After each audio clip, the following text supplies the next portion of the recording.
नमस्कार दोस्तों, the Bundeli show के इस पहले एपिसोड में आज हमारे साथ एक ऐसी शख्सियत है जिन्हें परिचय की कोई आवश्यकता नहीं है, जो एक कवि हैं, एक लेखक हैं और एक साहित्यकार हैं, जिनके पास राष्ट्रपति सम्मान से लेकर कबीर सम्मान तक है और जिन्हें मध्य प्रदेश साहित्य अकेडमी अवार्ड से 3 बार सुशोभित किया गया है।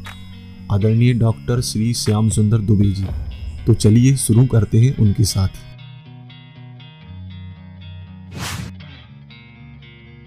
आपका बचपन गांव की गलियों में गुजरा है, उस परिवेश को आपने नज़दीकी से देखा है, तो कैसा रहा आपका बचपन और गांव? देखिए, मेरा जन्म तो हटा की अस्पताल में हुआ था 1944 के 12 दिसंबर को, और मेरा जो नाल गड़ा हुआ है वो हटा की तहसीली में गड़ा हुआ है। लेकिन बचपन मेरा गांव में बीता है। करीब 12-13 वर्ष तक मैं गांव में रहा। वहाँ के खेत, वहाँ के खलिहान, वहाँ के नाले, वहाँ के वृक्ष, वहाँ की वनस्पतियाँ, वहाँ का सांस्कृतिक जीवन, लोकगीत आदि मेरे लिए, मेरे रचनाकार को बनाने में सहयोग करते रहे। मैं बचपन में बहुत खेलने वाला लड़का था और दिन भर खेलते रहते थे, दौड़ते रहते थे, यहाँ तक कि खेतों की मेड़ों पे चक्कर लगाते रहते थे। तो एक तरह से मुझे ये लगा कि प्रकृति ने मुझे बहुत प्रभावित किया है, और प्रकृति का जो संवेदन है वो मेरे भीतर बचपन में समाहित हो चुका था। इसके साथ ही साथ लोक का जीवन, जो गांव का जीवन है, वो भी मैं धीरे धीरे अनुभव कर रहा था, और मुझे लग रहा था कि लोक का जीवन जो उस समय था बहुत अच्छा, सहज और एक प्रभावकारी जीवन था। जी। कविता लिखने की प्रेरणा कब और कैसे आई?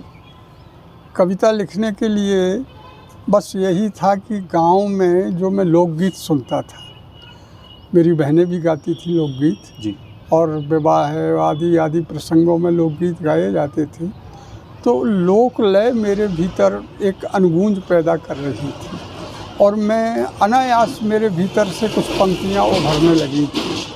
तो बाद में ये पता चला कि ये तो एक तरह से कविता है, और कविता के माध्यम से मैं अपने को व्यक्त कर सकता हूँ जी। तो बचपन के लगभग 8-10 वर्ष से मुझे कविता करने का भीतर से एक प्रेरणा हमारे गांव के जीवन से प्राप्त होने लगी थी। हाई स्कूल की शिक्षा के लिए आप हटा आए थे, तो उस समय परिवेश कैसा था? हटा आपको कैसा लगा?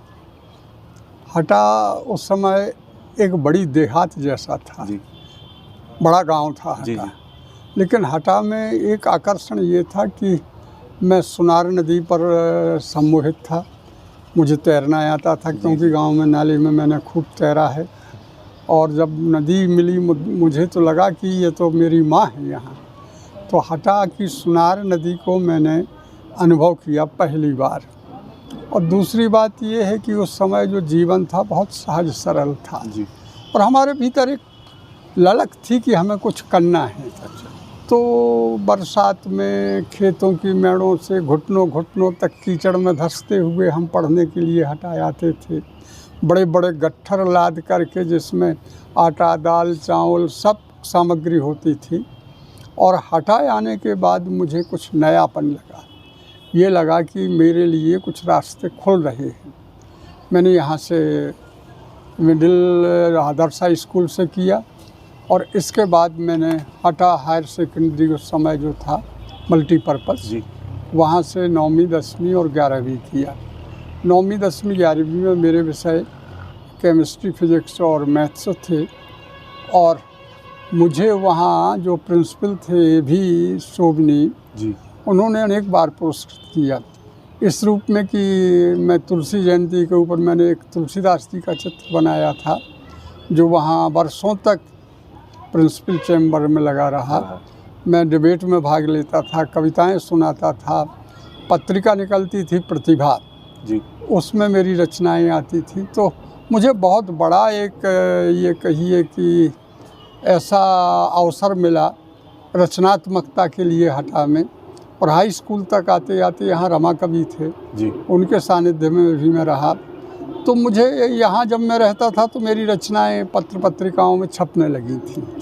नई दुनिया में, रसवंती में, अनेक पत्र पत्रिकाओं में उससे तो एक भीतर से एक ज्वार जैसा था लिखने का, रचनात्मकता का, जो हटा में स्वरूप ग्रहण कर पाया। जी, दमोह कॉलेज का कुछ अनुभव बताएं जब उच्च शिक्षा के लिए। मैं बीए करने के लिए, ग्रेजुएशन करने के लिए दमोह गया था जी। और उस समय दमोह थोड़ा हटा से बड़ा था जी, बड़ा था, जिला था जी, रेलवे स्टेशन था जी, 2 सिनेमा टाकीजें थी जी, जी, और बड़ा बाजार था। तो वहाँ एक साहित्यिक समवाय ऐसा था कि साहित्य के लिए वहाँ अनेक लोग थे जी। दिनकर सोनवलकर थे, नरेंद्र दीपक थे, और भी और लोग थे, सत्यमोहन वर्मा थे। एक बड़ा परिवेश मिला उसमें दमोह में जी।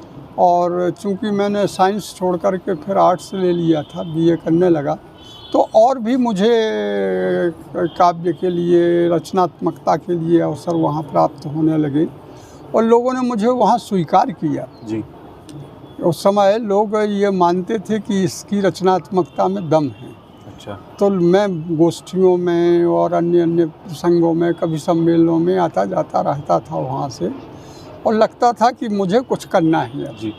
ये जो करने की भावना थी भीतर, एक तरह से प्रोत्साहन मिला मुझे दमोह के साथ जुड़ने में जी।